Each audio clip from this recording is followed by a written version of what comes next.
인터뷰. 모두를 위한, 모두를 향한, 모두의 궁금증 훅 인터뷰.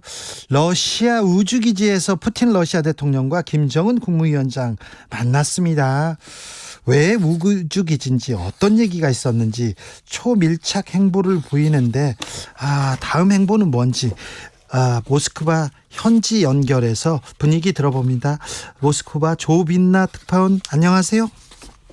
네, 모스크바 특파원으로 1년 동안 있는데요. 지금은 회담이 이제 열리고 김정은 위원장이 이곳으로 도착하겠다고 한 그 러시아 극동 블라디보스토크에 와 있습니다. 네.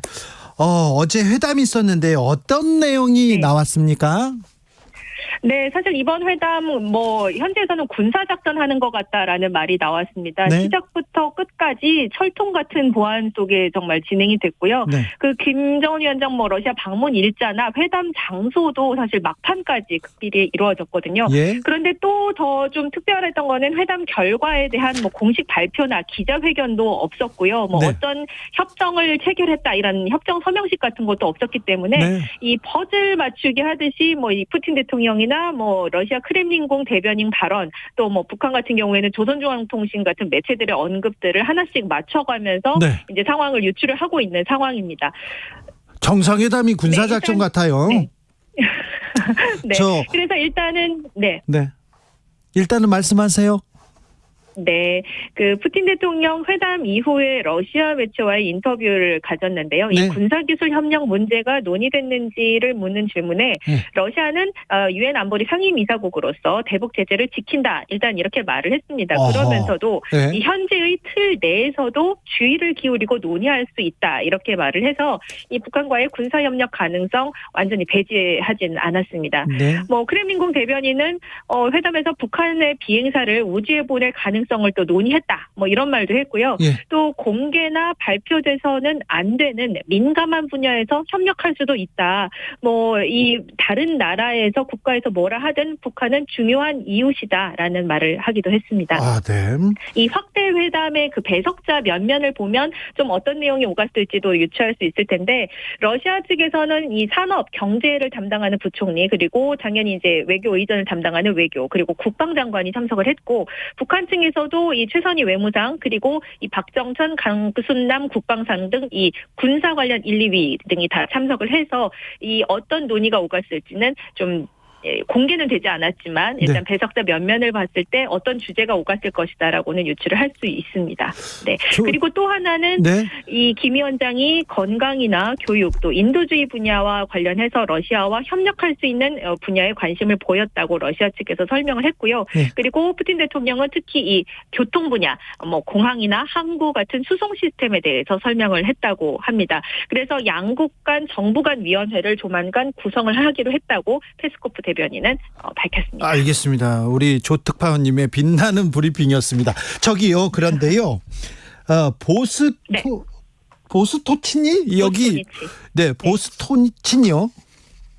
네. 그 우주기지에서 만났잖아요. 여기도 가셨어요? 여기는 네.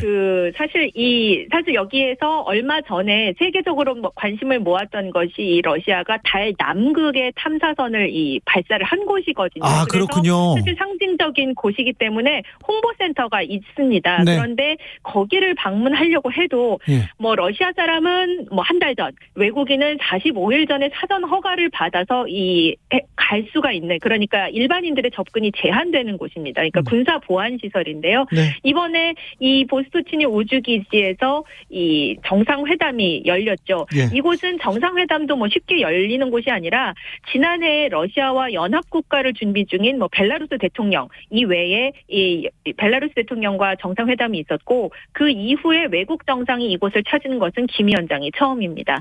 이 러시아 국영 매체는 이런 보도를 내놨습니다. 이 김 위원장이 미사일을 살펴보기 위해서 기차를 타고 러시아를 방문했고, 그 사이 어제 북한의 탄도미사일 발사가 있었는데요. 그래서 그 사이 북한은 탄도미사일을 발사했다, 이런 기사를 내놓기도 했습니다.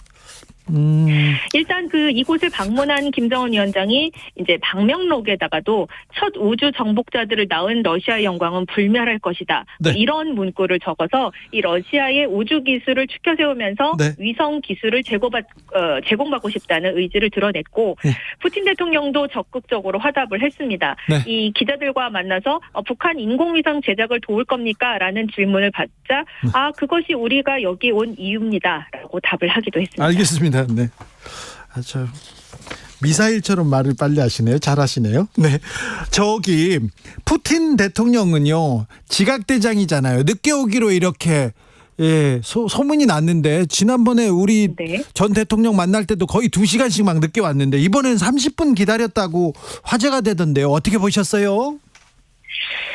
사실 서방과 이 미국 언론들에서 봤을 때는 이제 일부러 좀 일찍 와서 굉장히 좀 굉장한 대우를 많이 해줬다. 이런 보도와 시각을 많이 보도를 했었고 이 러시아 매체에서는 그 부분에 대해서는 먼저 와서 기다렸다 이런 얘기를 나누지는 않고 있습니다. 네. 그리고 사실 이런 만나는 영상들이 사실 저희 외신 취재진에게는 취재가 제한됐고 러시아 매체와 또 이 북한 매체만 이 현장에 있을 수 있었거든요.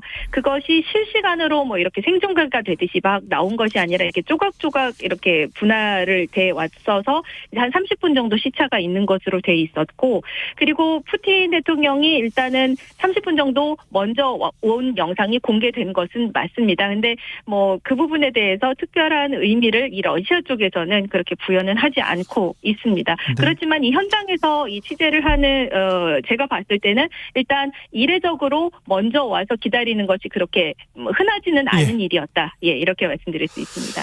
회담 그리고 환영 만찬 있었는데 김정은 위원장을 환대하고 융숭하게 대접했습니까? 일단 만찬 메뉴도 그 현장에 있던 러시아 매체 기자가 이렇게 그 만찬 메뉴를 사진을 찍어서 올렸습니다.